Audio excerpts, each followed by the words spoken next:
अस्सलामुअलैकुम students. My name is Hunair Khan और मैं एम डी कैट फ़िज़िक्स से रिलेटेड वीडियो सीरीज़ स्टार्ट कर रहा हूँ। और आज की पहली वीडियो में जो टॉपिक हम डिस्कस करेंगे वो आपके एम डी कैट के सिलेबस का जो फर्स्ट चैप्टर है फोर्स एंड मोशन उसका टॉपिक है।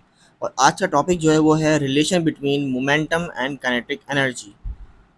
हम दो फिजिकल क्वांटिटीज़ हैं, मोमेंटम और काइनेटिक एनर्जी, इन दोनों का आपस में रिलेशन क्या है वो हम डिस्कस करेंगे। अच्छा, हम ये सपोज करते हैं कि हमारे पास एक बॉल है, ठीक है। इसका मास m है और ये वेलोसिटी v के साथ मूव कर रही है, ठीक है। अच्छा, अब क्योंकि ये मूविंग बॉडी है, अब इसमें हम दो चीज़ें यहाँ पे, पहली चीज़ मोमेंटम और दूसरी चीज़ काइनेटिक एनर्जी। मोमेंटम जो होता है वो बराबर होता है P equals to m v. P stand for momentum, m is the mass, v is the velocity. और काइनेटिक एनर्जी क्या होती है? अगर काइनेटिक एनर्जी को हम के ई लिखें या के लिखें की बात है। काइनेटिक एनर्जी का फॉर्मूला है k equals to half m v square, ठीक है। अच्छा, मोमेंटम जो होता है वो एक वेक्टर क्वांटिटी है जो कि डायरेक्शन पे डिपेंड कर रही होती है। यानी क्योंकि यहाँ पे वेलोसिटी एक वेक्टर क्वांटिटी है, तो जो वेलोसिटी डायरेक्शन रहती है इसकी मोमेंटम की अपनी डायरेक्शन, यानी मोमेंटम भी किस पे डिपेंड करेगा? डायरेक्शन पे डिपेंड करेगा। जबकि काइनेटिक एनर्जी जो होती है वो स्केलर होती है, यानी यहाँ पर सिर्फ और सिर्फ मैग्नीट्यूड चाहिए होता है, डायरेक्शन की इन्वॉल्वमेंट नहीं होती। जबकि मोमेंटम क्या है? वेक्टर, यानी इसमें मैग्नीट्यूड प्लस डायरेक्शन दोनों चाहिए होंगी। अच्छा, मोमेंटम का जो यूनिट होता है वो क्या होता है? न्यूटन सेकेंड या किलोग्राम इंटू मीटर पर सेकेंड, सही। अच्छा, अगर हम बात करें यहाँ पर काइनेटिक एनर्जी तो उसका यूनिट क्या होता है? जूल्स। क्लियर है? एक तो इसका नेचर स्केलर है और ये जूल्स का यूनिट हो गया। अच्छा, अब मोमेंटम और काइनेटिक एनर्जी दो प्रॉपर्टीज़ हैं। अच्छा, अब हमें ये बात पता चल गई फॉर्मूला से कि काइनेटिक एनर्जी हो या मोमेंटम, दोनों ही डिपेंड कर रही हैं मास और वेलोसिटी के ऊपर। इसका मतलब ये दोनों प्रॉपर्टीज़ किस चीज़ की हैं? एक मूविंग बॉडीज़ की हैं। यानी अगर कोई बॉडी मूव कर रही है तो उसमें दो प्रॉपर्टीज़ होंगी, पहली वो मोमेंटम पजेस करेगी और दूसरी उसकी कोई ना कोई काइनेटिक एनर्जी होगी। क्लियर है बात? अच्छा, अब मोमेंटम और काइनेटिक एनर्जी इनका आपस में क्या रिलेशन है? फॉर एग्जांपल अगर मैं कहूँ भाई कि अगर मोमेंटम ज़ीरो है किसी बॉडी का तो उसकी काइनेटिक एनर्जी क्या होगी? सवाल बनता है ना कि अगर आपस में रिलेटेड है क्या रिलेशन है। और अगर किसी बॉडी की काइनेटिक एनर्जी ज़ीरो हो तो फिर मोमेंटम क्या होगा उसका? तो अब हमें यही आज के टॉपिक में डिस्कस करना है कि इनका आपस में रिलेशन है क्या, ठीक है। अच्छा, अब हमें ये बात पता है, अब हम इसका रिलेशन देखने जा रहे हैं। हमें ये बात पता है कि काइनेटिक एनर्जी का फॉर्मूला है हाफ एम वी स्क्वायर, सही है। अच्छा, अब हम क्या करेंगे, ये एम वी स्क्वायर इधर रहा, मास से मल्टीप्लाई और डिवाइड करवा दिया। जो न्यूमरेटर में मासेस हैं वो आपस में मल्टीप्लाई हो जाएंगे, तो ये हो जाएगा m square v square divided by m, then k equals to half. और अब दोनों पे स्क्वायर है तो मैं इनको सिंपली सिंगल स्क्वायर में लिख दिया, एम बी का होल स्क्वायर। क्लियर है? अच्छा, अब हमें ये बात पता है ये मोमेंटम का फॉर्मूला क्या होता है, P equals to m v. तो मैं एम वी यहाँ क्या पुट कर दूंगा, मोमेंटम। तो ये हो गया P square divided by 2m। तो मेरे पास क्या फॉर्मूला आ गया, k equals to p square upon 2m। And ये रिलेशन आ गया काइनेटिक एनर्जी मोमेंटम का in terms of mass. Kinetic energy बराबर है momentum square divided by twice of mass. और ये फॉर्मूला है काइनेटिक एनर्जी का in terms of momentum and mass. अगर मैं इसी फॉर्मूले को थोड़ा सा और चेंज करके लिखना चाहूँ, किस तरह क्या करूँगा, यहाँ 2m डिवाइड हो रहा है वहाँ के मल्टीप्लाई हो जाएगा। तो मैं लिख सकता हूँ कि P square equals to 2mk। और अगर मैं बोथ साइड रूट ले लूँ, क्या बन जाएगा, p equals to under root 2mk। Clear है। तो ये फॉर्मूला भी शो कर रहा है रिलेशन किसका, मोमेंटम और काइनेटिक एनर्जी का। पहला वाला फॉर्मूला काइनेटिक एनर्जी का है इन टर्म्स ऑफ मोमेंटम, और दूसरा फॉर्मूला मोमेंटम का है इन टर्म्स ऑफ काइनेटिक एनर्जी। ठीक है। तो ये हमारे पास दो इक्वेशंस आ गई और ये रिलेशन है काइनेटिक एनर्जी और मोमेंटम का।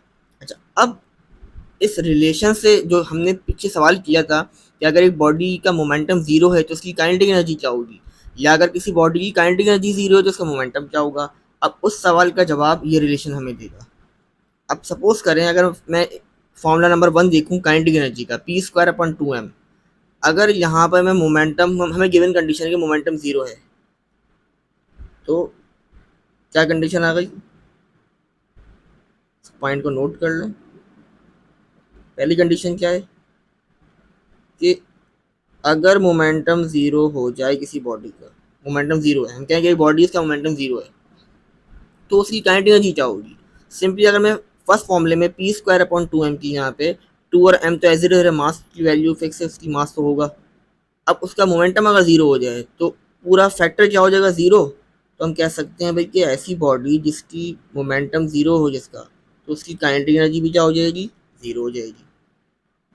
अच्छा, अब अगर मैं कहूँ कि भाई, और इसकी सेकंड फॉर्मूले से भी मैच कर सकते हैं कि अगर काइनेटिक एनर्जी जीरो हो जाए तो मोमेंटम क्या हो जाएगा, जीरो, यानी वाइस वर्सा है।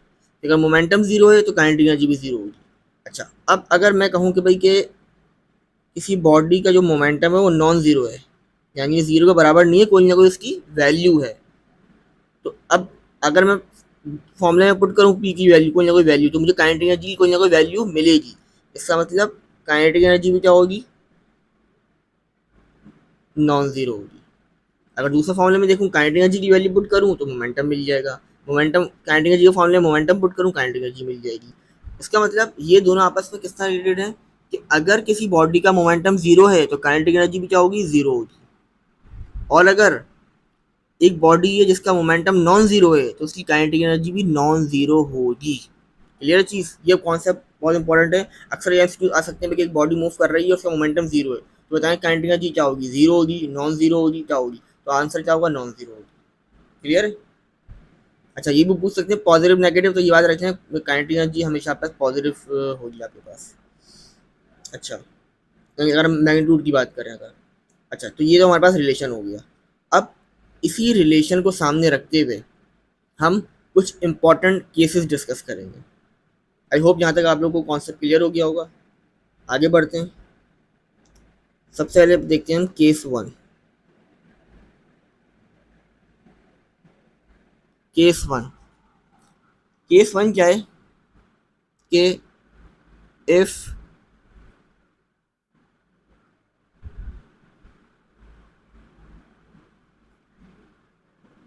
Momentum is constant, momentum constant है, या अगर दो बॉडीज हैं, टू बॉडीज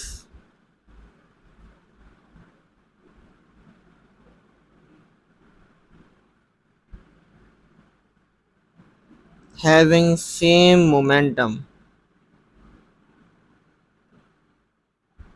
क्लियर है कि मोमेंटम या तो कांस्टेंट है या दो बॉडीज हैं उनका मोमेंटम सेम है। अब हमें बात पता है कि काइनेटिक एनर्जी का फॉर्मूला अभी हमने स्टडी किया, क्या था, p² अपॉन 2m। क्लियर है। अभी हमसे कह रहे हैं कि भाई जो मोमेंटम है वो कांस्टेंट हो गया। अच्छा, 2 भी हमारे पास कांस्टेंट है, तो उस कंडीशन में हमारे पास k और m का रिलेशन कैसा बन गया, इनवर्स। इसका मतलब काइनेटिक एनर्जी और मास आपस में क्या होगा, इनवर्सली प्रोपोर्शनल होगा। यानी मास बढ़ेगा तो काइनेटिक एनर्जी कम होगी, और अगर मास कम होगा तो काइनेटिक एनर्जी क्या होगी, बढ़ जाएगी। यानी inverse relation, mass increase kinetic energy decreases, mass decreases kinetic energy increases. Clear चीज सबको। अच्छा, अब क्योंकि ये इनके दरमियान इनवर्स रिलेशन है, तो अगर हम इनका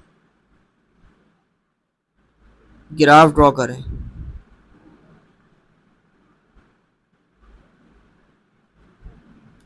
अच्छा अगर हम ग्राफ ड्रॉ करें, सॉरी,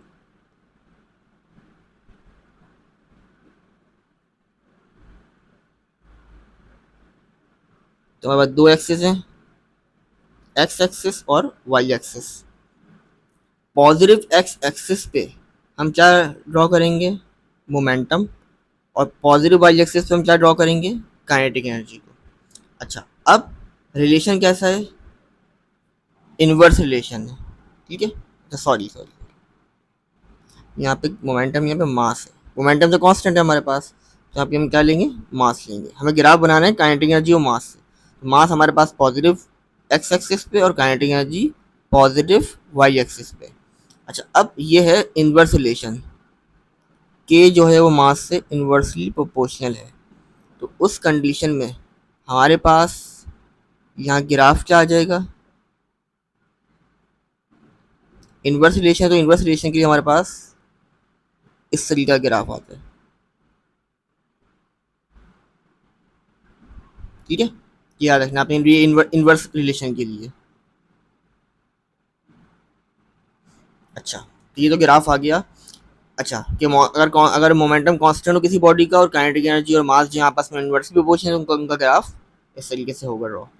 अच्छा, अब हम ये कंसीडर करते हैं कि हमें एक कंडीशन गिवन है, क्या, कि भाई आपके पास एक बॉडी है, उसका मास m1 है, और दूसरी बॉडी उसका मास m2 है। ठीक है, फर्स्ट बॉडी का जो की काइनेटिक एनर्जी k1 है और दूसरी की k2, और दोनों बॉडीज इस वक्त इक्वल मोमेंटम के साथ मूव कर रही हैं, नहीं सेम मोमेंटम है। ठीक है, तो इस कंडीशन में अब हमें ये बात पता है कि इस कंडीशन में क्या होगा, काइनेटिक एनर्जी और मास आपस में इन्वर्सली प्रोपोर्शनल होंगे। तो अगर हमें रेशियो निकालना हो दोनों कंडीशंस का, यानी पहली कंडीशन क्या आ गई कि अगर काइनेटिक एनर्जी का रेशियो चाहिए तो क्या बन जाएगा, मास से कैसा इन्वर्स रिलेशन है, तो k1 है तो k1 के सामने क्या आ जाएगा, m2, और k2 के सामने m1। इसी तरीके से अगर मुझे मासेस का रेशियो निकालना है तो मैं सिंपल क्या करूँगा, m1 upon m2, inverse relation है तो m1 के सामने k2 और m2 के सामने k1। एक फॉर्मूला मेरे पास ये आ गया और एक फॉर्मूला मेरे पास ये आ गया। और ये दोनों किस कंडीशन में है कि अगर दोनों बॉडीज़ का जो मोमेंटम है वो बराबर हो, या दोनों बॉडीज सेम मोमेंटम से मूव कर रही हैं। तो यहाँ आप क्या कर सकते हैं, आप या तो सवाल में आपसे कंडीशन देंगे कि दोनों दो बॉडीज मूव कर रही हैं डिफरेंट मासेस की, डिफरेंट काइनेटिक एनर्जीज की, उन दोनों का मोमेंटम सेम है। तो बताएं, अगर काइनेटिक एनर्जी का रेशियो निकालना होगा तो मासेस का रेशियो गिवन होगा, या अगर काइनेटिक एनर्जी का रेशियो गिवन होगा और मासेस का निकालना होगा तो ये फॉर्मूला यूज़ कर लेंगे। तो दो कंडीशन है, या तो काइनेटिक एनर्जी का रेशियो निकालने को आएगा या मासेस का रेशियो निकालने को आएगा। और तीसरी कंडीशन क्या हो सकती है कि ये चार क्वांटिटीज़ हैं, k1 k2 m1 m2, इन चारों में से कोई तीन क्वांटिटीज़ गिवन होगी और एक आपके पास रिक्वायर्ड होगी। इसको आप इजीली इस फॉर्मूले से फाइंड आउट कर लेंगे कि कौन सी कंडीशन है कि अगर दो बॉडीज को कंपेयर किया जा रहा है और दोनों सेम मोमेंटम से मूव कर रहे हैं। आई होप केस 1 क्लियर होगा आप लोगों को। ठीक है, आगे बढ़ते हैं, हम केस 2 की तरफ चलते हैं।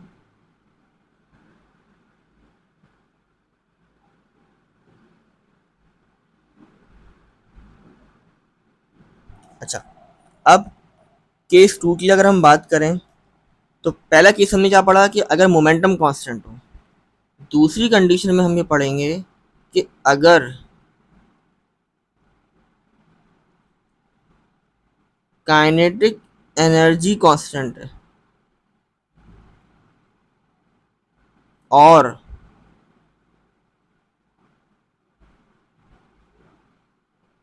Two bodies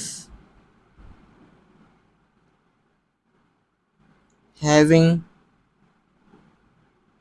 same kinetic energy. अब इस कंडीशन में क्या होगा? अच्छा, अब हमने अभी एक फॉर्मूला पढ़ा था काइनेटिक एनर्जी का, p² अपॉन 2m। और दूसरी उसी की मॉडिफाइड फॉर्म क्या पढ़ी थी हमने कि मोमेंटम जो होता है वो बराबर होता है under root of 2m k, या k is the kinetic energy, p is the momentum. अब अगर इस कंडीशन में हम जो गिवन है चाहे कि काइनेटिक एनर्जी कांस्टेंट है, सही है। अब 2 भी एक कांस्टेंट नंबर है, सिंपली हमारे पास क्या रिलेशन आ गया कि p is directly proportional to under root of m। ये हमारे पास रिलेशन आ गया, यानी मास जितना ज़्यादा होगा मोमेंटम भी उतना ज़्यादा होगा, और मास जितना कम होगा मोमेंटम उतना कम होगा। डायरेक्ट रिलेशन है, ठीक है। एक चीज़ बढ़ेगी दूसरी भी बढ़ेगी, एक चीज़ कम होगी दूसरी भी कम होगी, ठीक है। इसे हम डायरेक्ट रिलेशन कहते हैं। अच्छा, अब डायरेक्ट रिलेशन है, यहाँ पे हम इसका भी ग्राफ देख लेते हैं कि अगर इन दो क्वांटिटीज़ का हम ग्राफ ड्रॉ करें तो वो ग्राफ कैसा होगा। इसमें भी हम दो एक्सिस लेंगे। अब ये ग्राफ किस दो क्वांटिटी से ड्रॉ होगा? मोमेंटम एंड मास। अब पॉजिटिव एक्स एक्सिस पे हमने ड्रॉ कर दिया मास, और पॉजिटिव वाई एक्सिस पे हमने ड्रॉ कर दिया मोमेंटम। अब अब यहाँ कई कॉमन मिस्टेक क्या हो सकती है? अब मैंने बताया भाई कि डायरेक्ट रिलेशन है, लेकिन देखिए डायरेक्ट या इन्वर्स रिलेशन देखने के साथ साथ हमें ये भी देखना पड़ता है कि उस रिलेशन में क्या कोई मैथमेटिकल ऑपरेशन इंक्लूड है। फॉर एग्जाम्पल कहीं स्क्वायर है, कहीं स्क्वायर रूट है, कहीं क्यूबिक रूट है, तो ये चीज़ें इंपॉर्टेंट होती हैं रिलेशन देखते वक्त। तो यहाँ पर मोमेंटम जो है वो डायरेक्टली प्रोपोर्शनल मास के नहीं है, स्क्वायर रूट ऑफ मास के। अगर सिर्फ और सिर्फ मास के डायरेक्टली प्रोपोर्शनल होता तो कैसा ग्राफ बनता है इस डायरेक्ट रिलेशन का? एक स्ट्रेट लाइन जो कि ओरिजिन से पास होती है। लेकिन ये डायरेक्ट रिलेशन है विद स्क्वायर रूट, तो इसका जो ग्राफ बनेगा हमारे पास वो ग्राफ कुछ इस तरीके से बनेगा।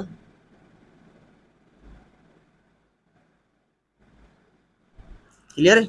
ये ग्राफ हमारे पास किस कंडीशन में बना कि हमारे पास p directly proportional to under root of m। Clear है बच्चों? ये चीज़ ध्यान में रखनी है आप लोगों ने, ठीक है। ये रिलेशन भी देख लेंगे, ये भी देख लेंगे साथ में, उस पर कोई ऑपरेटर तो नहीं है मैथमेटिकल, स्क्वायर या स्क्वायर रूट। अच्छा, अब यहाँ पर भी तो हमने बात कर ली कि काइनेटिक एनर्जी कांस्टेंट की और मोमेंटम और मास का रिलेशन क्या है। अब अगर एक ऐसी कंडीशन हो कि हमें दो बॉडीज का जिक्र किया गया हो, कहा गया हो कि भाई एक बॉडी है हमारे पास m1, दूसरी m2, पहली का मोमेंटम p1 और सेकंड बॉडी का p2, और कहा गया है भाई ये दोनों इक्वल काइनेटिक एनर्जी या सेम काइनेटिक एनर्जी के साथ मूव कर रही हैं। तो बताएं भाई अब मोमेंटम का रेशियो क्या होगा या मासेस का रेशियो क्या होगा? तो हमें पता है कि ये p जो है वो डायरेक्टली प्रोपोर्शनल है स्क्वायर रूट ऑफ मास के। तो दो कंडीशन के हमारा क्या फॉर्मूला बन जाएंगे? अगर मोमेंटम का रेशियो चाहिए तो सिंपली p1/p2 = अब मास से डायरेक्ट रिलेशन है तो एक मास हमारे पास ऊपर आ गया m1 divided by under root m2। अब यहाँ पर न्यूमरेटर और डिनोमिनेटर दोनों में रूट है, तो मैं इसे सिंपली एक सिंगल रूट के अंदर लिख सकता हूँ, यानी स्क्वायर रूट ऑफ m1/m2।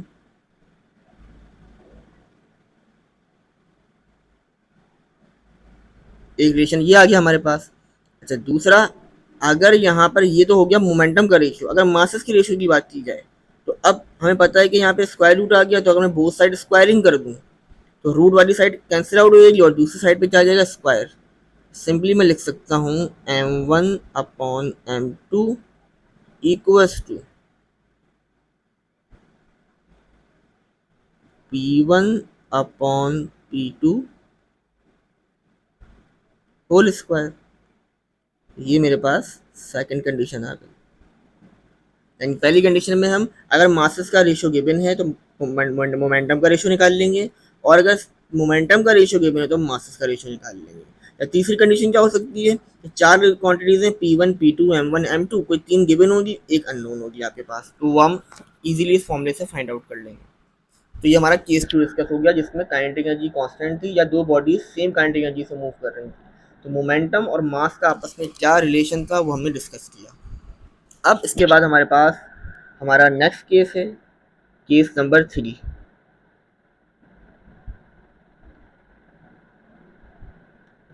पहले केस में हमने देख लिया पहले केस में मोमेंटम कांस्टेंट था, दूसरे में काइनेटिक एनर्जी कांस्टेंट थी।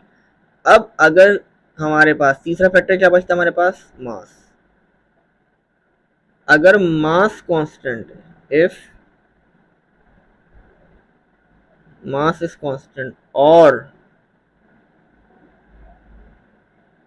Two bodies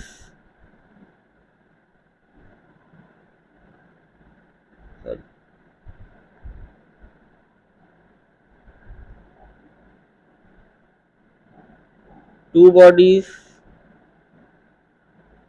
having same mass, दो बॉडीज हैं उनका मास सेम है, ठीक है। अब यहाँ पर फॉर्म हमने देख लिया कि एक ही फॉर्मूले की दो इक्वेशंस थी। एक फॉर्मूला था हमारे पास k equals to p² upon 2m, और इसी की मॉडिफाइड फॉर्म क्या थी दूसरी, p इक्वल्स टू √2mk। आप एक फॉर्म पढ़े, दूसरा उसका ऑल्टरनेटिव, तो हम दोनों को साथ साथ लेके चलेंगे ताकि आप दोनों चीजें देख सकें। अब सवाल में हमें गिवन है कि मास जो है वो फिक्स है, कांस्टेंट है, m कांस्टेंट है, ठीक है। तो अब m कांस्टेंट है तो 2 भी एक कांस्टेंट है। सिंपली क्या रिलेशन आ गया कि kinetic energy is directly proportional to momentum square, और दूसरे कंडीशन में momentum is directly proportional to square root of kinetic energy. Clear है? अच्छा, यानी इसका मतलब क्या हुआ, मोमेंटम बढ़ेगा तो काइनेटिक एनर्जी बढ़ेगी, मोमेंटम कम होगा तो काइनेटिक एनर्जी कम हो जाएगी। इसी तरीके से यहाँ पर मोमेंटम बढ़ेगा, सॉरी, काइनेटिक एनर्जी बढ़ेगी तो मोमेंटम बढ़ेगा, और काइनेटिक एनर्जी कम होगी तो मोमेंटम कम हो जाएगा। डायरेक्ट रिलेशन, ठीक है। अच्छा, अब डायरेक्ट रिलेशन है तो अब हम इनके ग्राफ देख लेते हैं। अच्छा भाई, अगर हम ग्राफ ड्रॉ करें,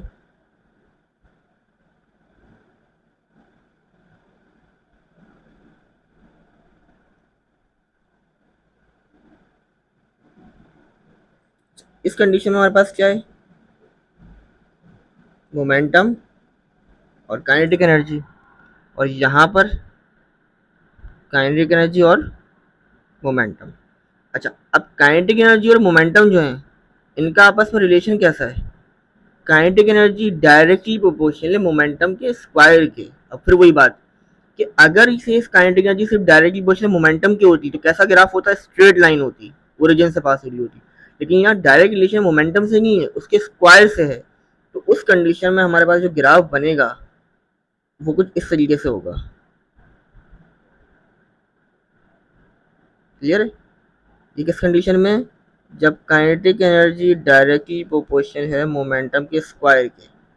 तो दूसरी तरफ अब मोमेंटम काइनेटिक एनर्जी का रिलेशन देखें, मोमेंटम डायरेक्टली प्रोपोर्शनल है स्क्वायर रूट ऑफ के, डायरेक्टली प्रोपोर्शनल के नहीं है, स्क्वायर रूट ऑफ के। तो मैंने बताया था पीछे भी हमने डिस्कस किया था मोमेंटम मास का ग्राफ, जब डायरेक्टली प्रोपोर्शनल हो तो हमारे पास ग्राफ कुछ इस तरीके का बनता है। क्लियर है? ये कब है? जब मोमेंटम डायरेक्टली प्रोपोर्शनल है स्क्वायर रूट ऑफ के। ये चीज क्लियर है सबको?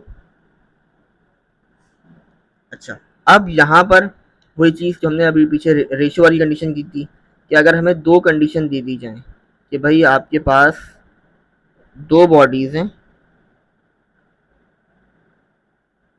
और दोनों का मास क्या है? सेम, यानी m1 बराबर है m2 के। और कंडीशन, अच्छा, अब कहा जा रहा है भाई कि जो पहली बॉडी है उसका moment kinetic energy k1, momentum p1, और यहाँ पर काइनेटिक एनर्जी k2 और मोमेंटम p2। अच्छा, दोनों का मास क्या है? बराबर है। तब इनके रेशियो बताने हैं आपने। Simply kinetic energy directly proportional momentum square के, तो पहला फॉर्मूला क्या बन जाएगा? k1 upon k2 equals to, simply दोनों का स्क्वायर है तो हम एक सिंगल स्क्वायर में दोनों को लिख देंगे, p1 अपॉन p2 का होल स्क्वायर।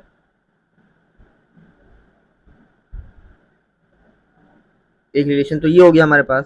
और दूसरा जो हमें पड़ा था p directly proportional to under root के, यहाँ पे हम लिख सकते हैं p1 upon p2 equals to, अब रूट दोनों ऊपर नीचे दोनों जगह पे, तो हम एक सिंगल रूट में दोनों को लिख सकते हैं under root k1 upon k2।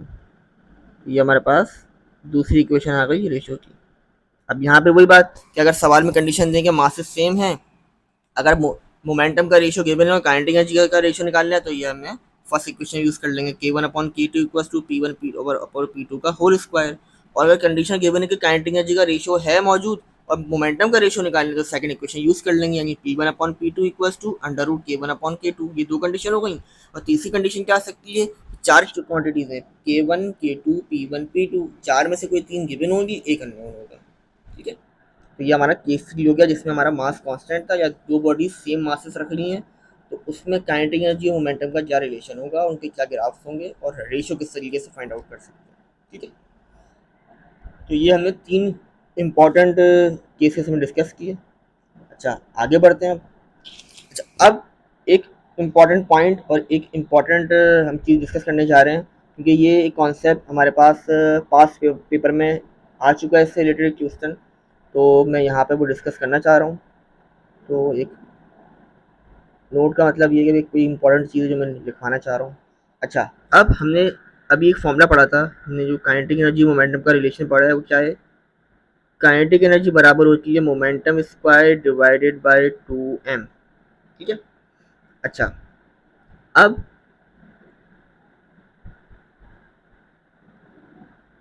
जो हमारा मोमेंटम होता है ना, यानी मैं इस फॉर्मूले को p बराबर है एफ डॉट टी के, ये इम्पल्स का टॉपिक है कि फोर्स और टाइम का जो प्रोडक्ट होता है वो बराबर होता है इम्पल्स के।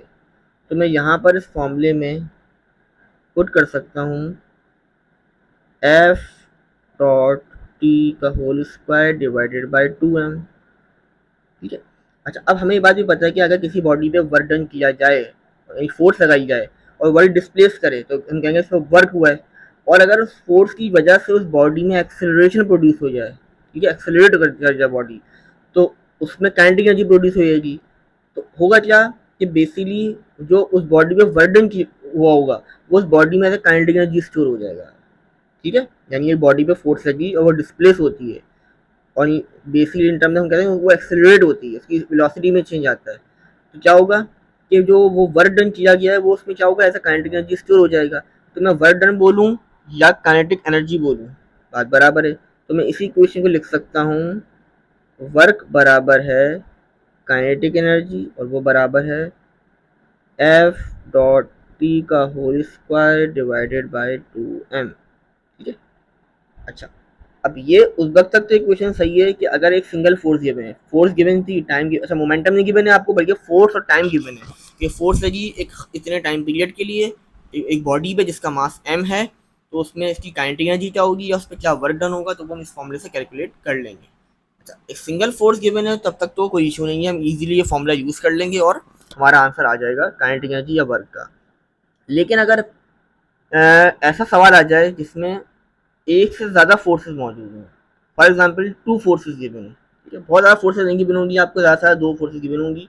अब 2 फोर्सेस के अंदर आपके पास क्या कंडीशन हो सकती है, ठीक है। अच्छा, अब हमें ये बात पता है कि फोर्स भी एक वेक्टर क्वांटिटी है। अगर फोर्स एक से ज़्यादा मौजूद हैं तो उस कंडीशन में हम क्या निकालेंगे, उसका रिजल्टेंट निकालेंगे। तो जो रिजल्टेंट फोर्स होगी वो हम इस फॉर्मूले में पुट करेंगे। तो अब हम देख लेते हैं कि नेट और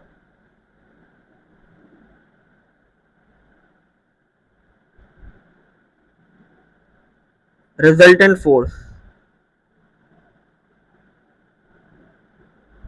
ठीक है, तो वो कैसे निकालेंगे। अच्छा, अब पहली कंडीशन क्या गिवन हो सकती है कि सवाल में कहा जाए जो फोर्सेस बॉडी पे लग रही हैं वो आपस में क्या है, पैरेलल है, यानी पैरेलल फोर्सेस हैं, ठीक है। अब पैरेलल फोर्सेस में क्या होगा, फॉर एग्जांपल ये F1 थी और ये F2, दोनों की डायरेक्शन सेम है। डायरेक्शन सेम है तो एंगल के दरमियान क्या हो गया, एंगल 0 डिग्री हो गया, सेम डायरेक्शन है। तो इस कंडीशन में सिंपली हम रिजल्टेंट कैसे फाइंड आउट करेंगे कि आप दोनों फोर्सेस के मैग्नीट्यूड को आपस में एड अप कर दें, तो आपको क्या मिल जाएगा, इसका रिजल्टेंट मिल जाएगा। वो रिजल्टेंट आप अपनी वैल्यू फॉर्मूले में पुट कर सकते हैं, ठीक है। सेकंड कंडीशन क्या है कि दो फोर्सेस गिवन है और कहा जा रहा है कि वो आपस में क्या है, अपोजिट हैं। और अपोजिट के लिए दूसरा यूज होता है एंटी पैरेलल, ठीक है, अपोजिट या एंटी पैरेलल। अब इसमें क्या है कि फॉर एग्जांपल ये बॉडीज थी, एक फोर्स लग रही है F1 और दूसरी लग रही है F2, दोनों की डायरेक्शन क्या है, अपोजिट, यानी एंटी पैरेलल। तो उस कंडीशन में एंगल क्या होगा, 180 डिग्री होगा। और जब अपोजिट होंगी तो उसके लिए सिंपली क्या होगा, हम दोनों फोर्सेस के मैग्नीट्यूड का डिफरेंस ले लेंगे, ठीक है। अब इशू क्या आता है भाई, बच्चे पूछते हैं सर भाई ये डिफरेंस कैसे लें, भाई दो फोर्सेस हैं F1 F2, हम F1 माइनस F2 करें या F2 माइनस F1 करें। तो इसका सिंपल सा हल ये है कि दो फोर्सेस गिवन होगी, एक की वैल्यू ज़्यादा होगी, एक की वैल्यू कम होगी। तो जो बड़ी वैल्यू उसको आप F1 कंसीडर कर लें और छोटी वैल्यू को आप F2 कंसीडर कर लें। सिंपली बड़ी में से छोटी को माइनस कर दें, आपको नेट या रिजल्टेंट फोर्स मिल जाएगी और वो फोर्स आप अपनी फॉर्मूले में पुट कर देंगे। तीसरी कंडीशन क्या है, सवाल में गिवन होगा कि जो फोर्सेस हैं वो आपस में क्या है, परपेंडिकुलर हैं, यानी perpendicular forces act on a body. अब परपेंडिकुलर का मतलब क्या हुआ भाई, तो फॉर एग्जांपल एक फोर्स ये रही, एक फोर्स ये रही, तो इनके दरमियान एंगल क्या बन गया, 90 डिग्री का। एंगल क्या हो गया, 90 डिग्री का बन गया। तो अब भाई फॉर एग्जांपल ये F1 थी, ये F2 है। अब इसको कैसे निकालें, तो ये 90 डिग्री बन गया। तो अगर मैं देखूँ गौर से देखूँ तो ये मेरे पास क्या बन गया, एक राइट ट्रायंगल बन गया, परपेंडिकुलर बेस और हाइपोटेनस। तो यहाँ पे हम क्या लगा लेंगे, सिंपली पैथागोरस थ्योरम लगा लेंगे। तो परपेंडिकुलर फोर्सेस जब हों, दो फोर्सेस, तो उनके रिजल्टेंट किसका निकालते हैं हम, सिंपली पैथागोरस थ्योरम लगा के। यानी सिंपली आप क्या करें, F1 का स्क्वायर करें, F2 का स्क्वायर करें, दोनों को आपस में एड अप करें और उसका रूट ले लें। ये परपेंडिकुलर फोर्सेस यूज होगा। अच्छा, परपेंडिकुलर के लिए एक और लफ्ज यूज होता है, वो होता है ऑर्थोगोनल, यानी 90 डिग्री को हम क्या बोलते हैं, एक और लफ्ज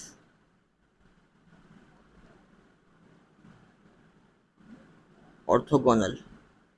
ऑर्थोगोनल बोले या परपेंडिकुलर बोले, बात एक ही, ठीक है। तो तीन कंडीशन हम आपको गिवन हो सकती हैं, या तो सवाल में अगर एक से ज़्यादा, अगर एक ही फोर्स है तो सिंपल इक्वेशन यूज होगी, एफ डॉट टी का स्क्वायर डिवाइडेड बाई 2m। लेकिन अगर दो फोर्सेज यानी एक से ज़्यादा फोर्सेज हैं, दो फोर्सेज, तो वहाँ पर आपने रिजल्टेंट निकालना पड़ता है या नेट फोर्स निकालनी पड़ती है। पहली कंडीशन क्या गिवन होगी, या तो वो दोनों फोर्सेज पैरेलल होंगी, तो सिंपल आपने क्या करना है, उन दोनों को एड अप कर देना है, उनके मैग्नीट्यूड्स को, आपको रिजल्टेंट मिल जाएगा। अगर सवाल में कहा गया अपोजिट फोर्सेज हैं तो सिंपली आपने क्या करना है, दोनों का डिफरेंस लेना है, बड़ी वैल्यू में से छोटी को माइनस कर देना, आपको रिजल्टेंट फोर्स मिल जाएगी। या सवाल में कंडीशन गिवन है परपेंडिकुलर फोर्सेज हैं वो, उसमें सिंपल क्या करना है, आपने पैथागोरस थ्योरम लगाना है, simple under root F1 square plus F2 square, तो आपको रिजल्टेंट फोर्स मिल जाएगी। वो आप इस फॉर्मूले में पुट करेंगे, टाइम पुट करेंगे, मास पुट करेंगे और आपको क्वाइट काइनेटिक एनर्जी या वर्क है वो आपको उसका आंसर मिल जाएगा। ठीक है, तो ये एक इम्पॉर्टेंट कॉन्सेप्ट है क्योंकि इस कॉन्सेप्ट पे बेस एक एमसीक्यू पास में टेस्ट में आ चुका है एमडी कैट के अंदर। अच्छा, आगे चलते हैं। अच्छा, अब एक कॉन्सेप्ट समझ लें या इसको एक एमसीक्यूज कह लें। फॉर एग्जांपल एज्यूम करें एक रोड है, ठीक है,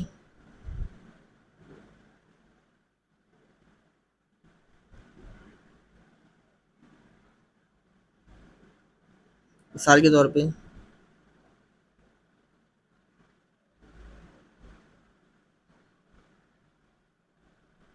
एक बॉडी है, उसका मास m है और वो वेलोसिटी v के साथ मूव कर रही है। ठीक है, अच्छा, अब सवाल में कंडीशन क्या गिवन है कि भाई के जो बॉडी मूव कर रही है ना, वो इस तरह से मूव कर रही है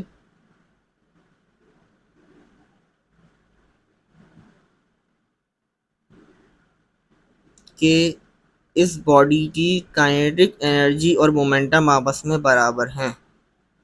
ठीक है, अभी हमें कंडीशन गिवन है। अच्छा, अब उसकी वेलोसिटी नहीं पता, अगर हमें हमसे कहा गया भाई कि इसकी वेलोसिटी फाइंड आउट करनी है और कंडीशन क्या गिवन है हमें कि ये सवाल में गिवन है कि उस बॉडी की जो मूव कर रही है काइनेटिक एनर्जी मोमेंटम आपस में बराबर है। तो काइनेटिक एनर्जी का फॉर्मूला क्या होता है हमारे पास, हाफ एम वी स्क्वायर, और मोमेंटम क्या होता है, मास इंटू वेलोसिटी। अब मास से मास कैंसिल, एक वी से एक वी कैंसिल, सिंपली मेरे पास क्या बची यहाँ पे वी, और ये जहाँ क्या गया टू, और वेलोसिटी का यूनिट क्या होता है, मीटर पर सेकेंड। तो मेरे पास आंसर क्या आ गया, वी इक्वल्स टू 2 मीटर पर सेकेंड। यानी अगर कोई बॉडी मूव कर रही है इस तरीके से कि उसकी काइनेटिक एनर्जी और मोमेंटम की जो मैग्नीट्यूड्स हैं वो आपस में बराबर हैं, तो उस कंडीशन में उस बॉडी की वेलोसिटी क्या होगी, 2 मीटर पर सेकेंड होगी। क्लियर है?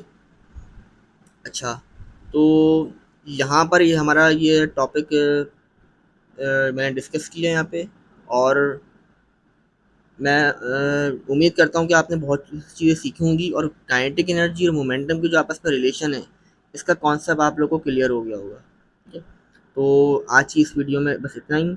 आज इंशाल्लाह अपनी नेक्स्ट वीडियो के साथ मुलाकात होगी और उसमें हम एक नया और एक इंटरेस्टिंग टॉपिक डिस्कस करेंगे।